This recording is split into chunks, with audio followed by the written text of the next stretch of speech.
Limit চ্যাপ্টারের দ্বিতীয় পার্টে আজকে প্রথম পার্টে আমি থিওরি পার্ট আলোচনা করেছিলাম। সেই থিওরি পার্টের একটা দ্বিতীয় পার্ট রাখছি যাতে আরো কনসেপ্ট ক্লিয়ার হয়। তো এখানে কয়েকটা এক্সাম্পল আমি রেখেছি, ধারণা আরো ক্লিয়ার হবে। প্রথম এক্সাম্পলটা রেখেছি limit x tends to 1 x square minus 1 নিচে এক্স মাইনাস 1। প্রশ্ন হচ্ছে এই লিমিটটা এক্সিস্ট করে কিনা বা এর ভ্যালু কত হবে।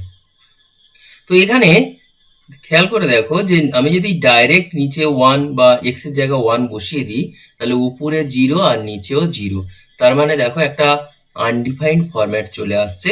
কিন্তু প্রশ্ন হচ্ছে তো আমাদের এক্স তো 1 নয়, এক্স হচ্ছে 1 এর কাছাকাছি একটা খুব কাছের একটা সংখ্যা। সেই জন্য আমি এটা বোঝার জন্য একটা টেবিল রেখেছি। তো আমরা মনে করছি যে এক্স চলটি আমাদের 1 এর দিকে যেতে চাইছে, প্রথমে বাম দিক থেকে যেতে চাইছে আর পরে আরেকটা টেবিল রাখবো ডান দিক থেকে যেতে চাইছে।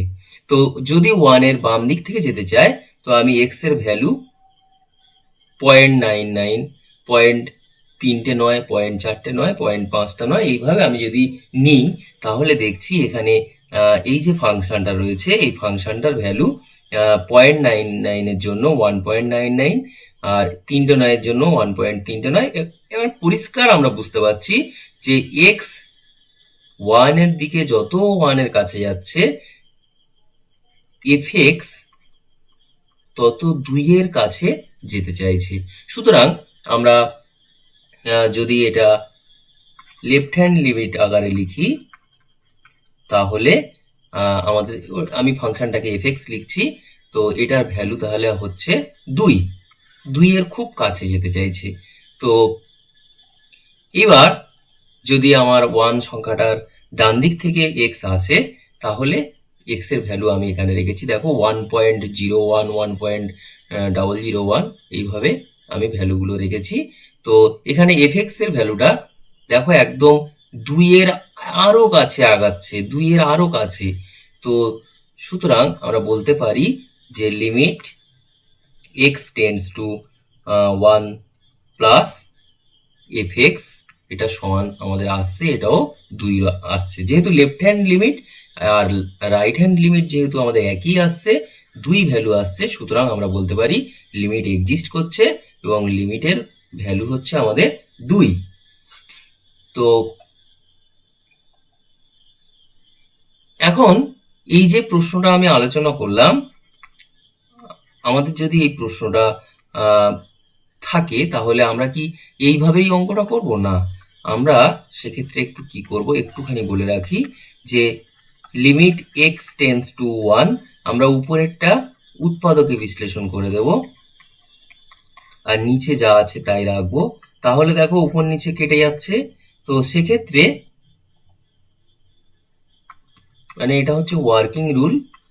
তো এক্স প্লাস 1 থাকছে, এবার আমি এক্স এর জায়গা এই 1 যদি বসিয়ে দিই তাহলে 1 প্লাস 1 সমান 2। দেখো আমাদের এই লিমিটটা হচ্ছে 2 আসছে। সুতরাং আমাদের এই টেবিলগুলো জাস্ট বোঝার জন্য, আর অঙ্ক করব ওয়ার্কিং রুল হচ্ছে এটা।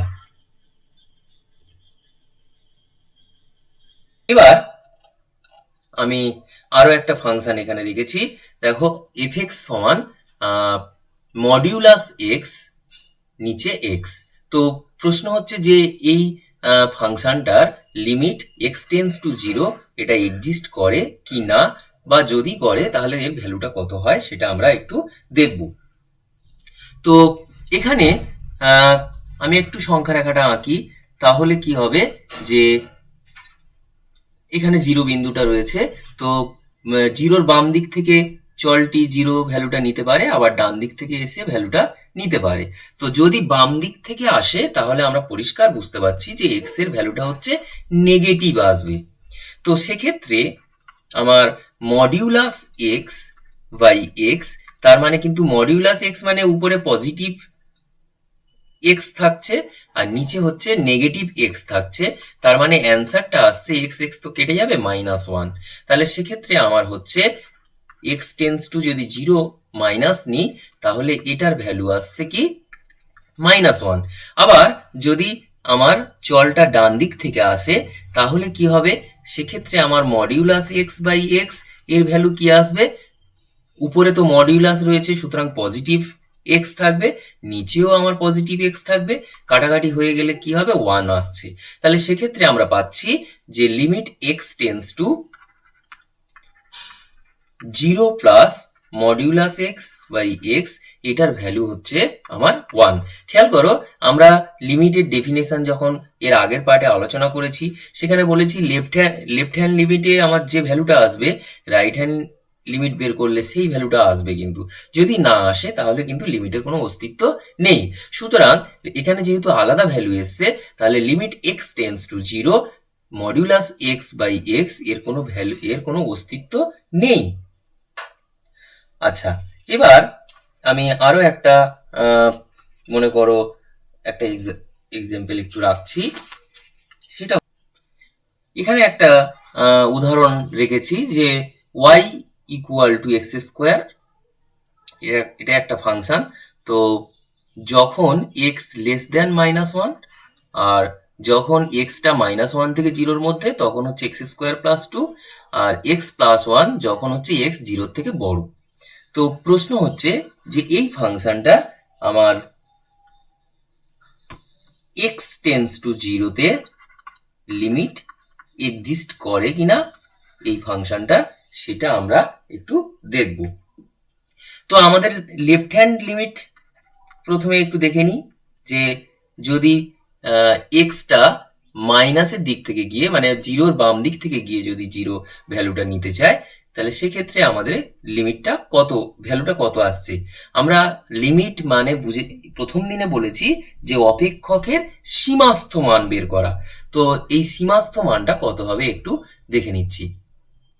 তো আমাদের মাইনাসের দিক থেকে যাচ্ছে, সংখ্যা রেখায় এখানে 0 রয়েছে, তো মাইনাসের দিক থেকে যদি এক্স যায় তার মানে বুঝতে হবে যে এক্স এর ভ্যালুটা হচ্ছে 0-র থেকে ছোট থেকে আগিয়ে যাচ্ছে। তো এই তাহলে দেখো এখানে দেখো -1-এর থেকে এক্স ছোট, তার মানে এখানে এক্স এর ভ্যালু হচ্ছে -1-এর থেকে ছোট, মানে অ্যাকচুয়াল এখান থেকে আরো বাম দিকে এক্স এর ভ্যালু, তাহলে এটা কিন্তু এক্ষেত্রে নয়।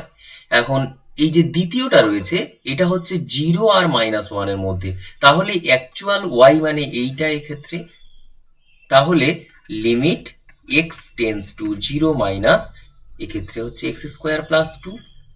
আমি আরো একবার বলি, আমার প্রথম অপশনটা কি আছে, এক্স এর ভ্যালু যখন -1-এর থেকে ছোট তখন হচ্ছে আমার ওয়াই এর ভ্যালুটা হচ্ছে এক্স স্কোয়ার। তো আমার এখানে এক্স এর ভ্যালু কোথায় আছে, যে -1-এর থেকে অনেক বড়, সেটা হচ্ছে 0-র খুব কাছে, সেটা আমরা এই রেঞ্জে পাচ্ছি, -1 থেকে 0 এই রেঞ্জে আছে শুধু এক্স স্কোয়ার প্লাস 2। তাহলে আমি এখানে কি করব, জাস্ট এক্স এর জায়গায় যদি 0 বসিয়ে দিই তাহলে 0 স্কোয়ার প্লাস 2 তার মানে হচ্ছে আমার 2 আসছে অ্যান্সার। এইবার রাইট হ্যান্ড লিমিটটা কি আসছে একটু লক্ষ্য করো। তো রাইট হ্যান্ড লিমিটটা আসছে, দেখো এখানে যখন ডান দিক থেকে আসছে, দেখো এখানে এক্স 0-র থেকে বড় বা সমান, তার মানে পজিটিভ দিক থেকে যখন আসছে তখন ওয়াই এর মান হচ্ছে এক্স প্লাস 1। তো এখানে তাহলে আমি কি বসাবো, যে limit x tends to 0 plus x plus 1। তাহলে আমার এখানে এক্স এর জায়গায় 0 বসিয়ে দিচ্ছি, 0 প্লাস 1 সমান 1। দেখো এখানে 2 এসছে লেফট হ্যান্ড লিমিট আর এখানে রাইট হ্যান্ড লিমিট এসছে 1, তাহলে দুটো ভ্যালু যেহেতু আলাদা তাহলে এক্ষেত্রে আমার লিমিট এক্সিস্ট করছে না বা লিমিটের অস্তিত্ব নেই। এবার আমি আরো একটা এক্সাম্পল একটু বলবো, সেক্ষেত্রে তোমার ধারণা আরো ক্লিয়ার হবে। প্রশ্ন হচ্ছে যে এটা একটা ফাংশন, তো এই 1/x-2, আমার প্রশ্ন হচ্ছে লিমিট x টেন্স টু 2 এটা কি এখানে এক্সিস্ট করবে না করবে না, এটা একটু জানতে হবে। তো আমি যেহেতু এখানে ডাইরেক্ট 2 বসিয়ে দিলে আমরা দেখতেই পাচ্ছি যে 1/0 ফরম্যাট চলে আসছে, যেটা অসংজ্ঞাত, কিন্তু আমি এই টেবিলটা রাখছি কেন, তার কারণ হচ্ছে আমাদের অ্যাকচুয়াল হচ্ছে এক্স এর ভ্যালু 2 নয়, 2 এর কাছাকাছি কোনো একটা ভ্যালু। তো প্রশ্ন হচ্ছে 2 এর কাছাকাছি, আমি যদি নেগেটিভের দিক থেকে যাই তাহলে কি হবে যে সংখ্যা রেখা এখানে 2 রয়েছে, তো বাম দিক থেকে যদি যাই, সরি নেগেটিভের দিক থেকে না, 2 এর বাম দিক থেকে যদি যাই তাহলে আমি মনে করছি ভ্যালু নিচ্ছি 1.99, তারপরে ভ্যালু নিচ্ছি 1.3 তারপরে ভ্যালু নিচ্ছি মনে করো 1.4, আর লিখছি না। আর আরেকটা টেবিল রাখছি, মনে করো আমি এক্স এর ভ্যালু নিচ্ছি, যদি আমার 2 এর ডান দিক থেকে আসে তাহলে 2.01, 2.001, কথার কথা 2.301 এরকম। তাহলে সেক্ষেত্রে এফ এক্স এর ভ্যালু কি হতে পারে একটু লক্ষ্য রাখো। তো এখানে এক্স এর ভ্যালু যদি 1.99 বসাই তাহলে আমার যে এফ এক্স যে ফাংশনটা রয়েছে, যে 1/x-2, এখানে যদি এক্স এর জায়গায় এটা বসিয়ে দিই, তুমি নিজে বসিয়ে দেখবে তোমার আসবে -100। তো আর এটার বেলায় আসবে -1000, এটার বেলায় আসবে -1 পিঠে 4টা শূন্য। তাহলে আমরা বুঝতে পারছি যে এক্স যদি আমাদের 2 এর বাম দিক থেকে 2 এর দিকে যেতে চায় তখন এফএক্স এর ভ্যালুটা আস্তে আস্তে বেড়ে যাচ্ছে। দেখো যত 1 পয়েন্ট এর সংখ্যা যত 2 এর কাছাকাছি যেতে চাইছি তখন আমার এফএক্স এর ভ্যালুটা আস্তে আস্তে আমার নেগেটিভের দিকে চলে যাচ্ছে। সুতরাং এখানে FX actual tends to minus infinity when x tends to 2 তো এরপরে আমি যদি 2 এর ডান দিক থেকে এক্সটি 2 এর কাছাকাছি যেতে চাইছে বা 2 এর কাছাকাছি ভ্যালুগুলো যদি নিতে চায়, সেক্ষেত্রে আমি এখানে হিসাব করে দেখতে পাচ্ছি এটা 100 আসছে এফ এক্স এর মান, এটা আসছে 1 এর পিঠে 3টা শূন্য, এটা আসছে 1 এর পিঠে 4টা শূন্য, এরকম আসছে। তাহলে এক্ষেত্রে আমরা দেখতে পাচ্ছি যে এক্স যত 2 এর দিকে যাচ্ছে ডান দিক থেকে তত এফএক্স এর ভ্যালুটা আমার প্লাস ইনফিনিটির দিকে যাচ্ছে। সুতরাং আমরা বলতে পারি যে উপরের ক্ষেত্রে মাইনাস ইনফিনিটির দিকে এফএক্স এর ভ্যালু যাচ্ছে আর নিচের ক্ষেত্রে প্লাস ইনফিনিটির দিকে যাচ্ছে। সুতরাং limit x tends two 1/x-2 এটা হচ্ছে এর কোনো অস্তিত্ব নেই বা এটা এক্সিস্ট করছে না। আচ্ছা, আমি কয়েকটা এক্সাম্পল রাখলাম, আশা করছি তোমরা একটু ভালো করে যদি ভিডিওটা শোনো আশা করছি বুঝতে পারবে। আর এরপর আমরা অনুশীলনের অঙ্কগুলো যখন করব তখন ধারণা আরো ক্লিয়ার হবে।